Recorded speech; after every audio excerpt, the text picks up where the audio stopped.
What's up, guys? Sir Gibson Golf's back here again today. Gonna do a little bit of club cleaning for you guys, kind of walk through my process of how I think about cleaning clubs. I got out golfing yesterday, first time outside all year. I know it's only February, but where I live, a February round is quite a blessing.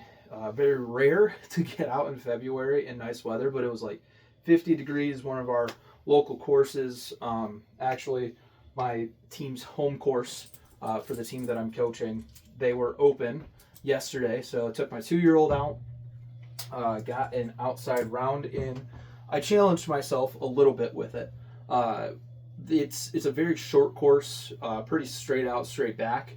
So I disqualified myself from using driver on all but one hole, and that was the 9th hole because I made it 8 holes without using driver, and I just needed to see if I could swing it outside. I'm glad I did because my indoor swing did not translate great to my outdoor swing with driver, so that's something that I'm going to be working on here. But let me walk through kind of what I do for cleaning here. So obviously, super simple. Bucket of water and brush, always a great start. This is just a simple little brush you can pick up at any golf shop or store. Don't spend a ton of money on it, guys. Like, if you're spending a lot of money on this little brush, it's got the wire, it's got the, I don't know, plasticky bristles. Don't spend a lot of money on that. I also love to use Dawn, the Platinum Power Wash Dish Spray. Cuts through a lot of really good stuff, really shines and polishes. And then sort of my secret ingredient is these are basically Mr. Clean Magic erasers, but generic brand, and just these little wipes. Really gets a nice shine on the clubs, keeps them polished, keeps them nice. But I like to clean my clubs after like every round, essentially, especially early in the season where they get really muddy. And then, yeah, just some towels to dry, obviously. I just use old dish towels. This one might actually be from a country club I played last year. I don't actually super remember, but you can, I mean, that's the generic country club towel, right? That they dip one side wet, one side dry, throw it over your clubs for you. Sunnybrook Special. If you're from the area, you know. But we are going to be cleaning the clubs. As you can see, I mean, they got decently dirty. I did my best to clean them in the field, as I always do, but I like to start just kind of simple, right? Get one of these towels down so that I don't drip on this nice carpeted top. And just with the soft bristles, give it a nice little rub. You can see that there's just kind of soap in my bristles now at this point, which actually is kind of handy for what we're doing here. But especially with your wedges, the more you clean, the better it's going to be, the longer it's going to last. With this, you just kind of let it sit, then you take your towel, just kind of scrub those heavier dirty marks, right? Make sure that we're looking nice and clean. Tricky bit with the Vokey here too is it is a raw finish, so it is made to rust. I don't love looking at a rusty wedge though, so sometimes I do kind of sit and make sure that we get extra good and dry so that it doesn't really rust up that much. My golf spy will say, and I'll say too, like, rust doesn't actually add spin. It's more of an aesthetic thing. It's a selling point thing for a lot of these companies. But it doesn't actually do anything for the performance of the wedge. It's not bad. It's not good. It's just, do you like a rusty, raw finish? I got that on sale, so I wasn't going to question whether or not I wanted it to rust, because I've got it on sale. I am Dutch enough, right?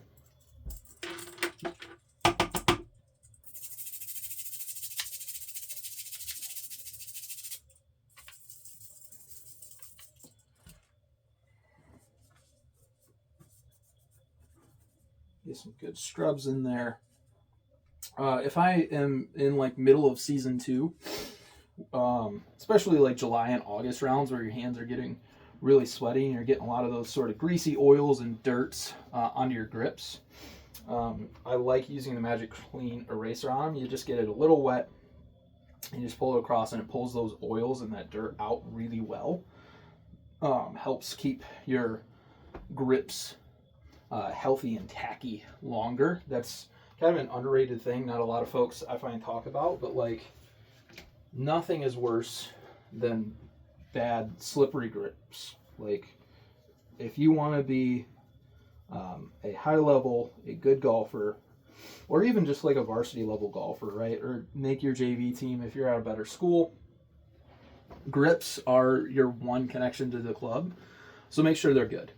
I don't care if you're playing Super Stroke. I don't care if you're playing Golf Pride. I play Golf Pride mostly. My wedges just come with whatever on them. But the rest of them I have invested in Golf Pride MCC plus 4s, standard size. I don't really buy the whole... I know John Daly says it, and John Daly has probably forgotten more about golf than I will learn.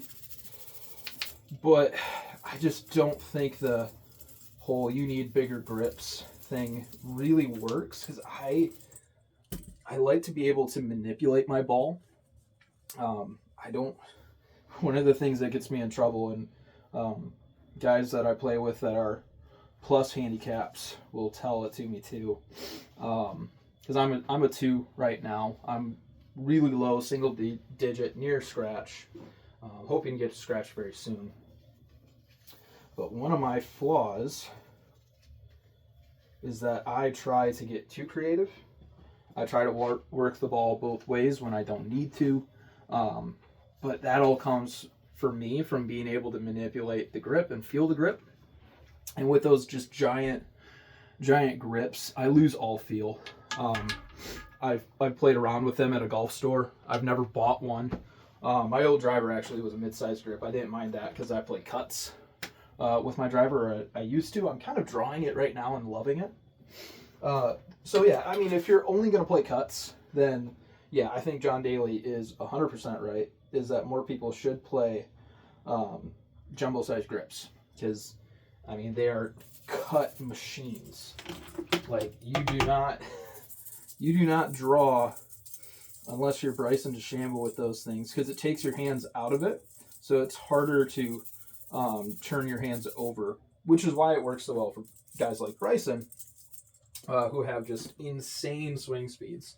I swing at 113 to 115 most of the time with driver, which is good. That's almost tour average club head speed, but it's not elite tour.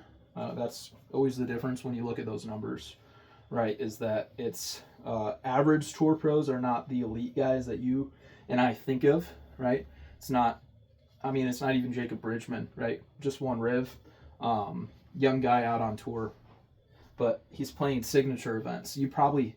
There's a good chance you hadn't heard of him or heard much about him before he won at Riv, unless you're a golf sicko like myself and you're listening to a ton of podcasts. Shout out the Bridgeman, TFE. But like, he is an elite golfer. And he's swinging it at really high speeds, but even he's not highest on tour. But those jumbo grips, all of that to say is, if you've got super high swing speed, you've got very active hands, right? You turn and you close the club face. Those jumbo grips can be helpful to sort of negate over rotating and over closing the face. I think is part of why it helps Bryson so much, and probably John Daly as well. I mean, the dude's a bomber, or used to be, certainly. But I don't have that problem. I swing faster than certainly the average amateur. I don't swing as fast as pros, but I still get the ball out there a good ways. But I left the woods in the bag. I played my 5-iron off of the par 4s and par 5, just to try to challenge myself, because I wanted, one, if I hit driver out there, it's really tight. So if for the first rounds of the year, I'm not on my game, which I actually ended up not being with driver. I would have been doing a lot of just chipping out from under trees, and that's not what I was looking for. That's not very fun, especially since I had my kid along. I wanted to make sure I was in fairways. So I just played my 5-iron. It's about 215 yards, roughly. 220 if I get a little bit of rollout help, but yesterday was soggy, so there was not really any rollout. But 215 gave me some short irons in, so we can go through it. So I played my 5-iron yesterday, played my 6-iron on the second par 5. It's about 200 yard club, and I had about 205 in, and kind of chunked it just a little bit. It was on an upslope, and I caught it just a little bit fat, so I came up short. Still got out of there with a par, made a good wedge shot. 9-iron's my sort of 160 club. I had that a couple of times. Pitching wedge, that's my 150. Had that quite a few times, and on one of the par 3s, and then just my wedges, right? My 52 and my 56.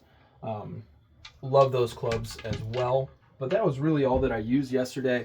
Kind of just called it, if I was relatively close on the green, auto 2-putt, because there was still some snow on the greens in certain spots. There was one where the snow was like all around the hole. I don't know how they cut the hole, honestly, because it was covered in snow. But yeah, so just auto 2-putts. If I got it relatively close, if I wasn't close, I made myself putt it out. Never 3-putt yesterday, that was good. Had 1-putt, that was good for a little up and down. Had a 9-iron in, got a little bit gusted. Didn't really read the cold ball weather super well on that, and so had to get up and down. But overall, a good round. Ended up 2 over par for the first outdoor round. First time going out with my 2-year-old. I will take it. But that's kind of my process for cleaning. You guys got to watch it a little bit there. But thank you guys for tuning in, and hope to make more content as the season goes on. I'm now a coach of a local high school team for the JV boys, so maybe I'll have some content around coaching or seeking coaching advice. But I am excited for where this channel could go, guys. But thanks for tuning in. Gonna let those dry out, and I'll see you guys next time.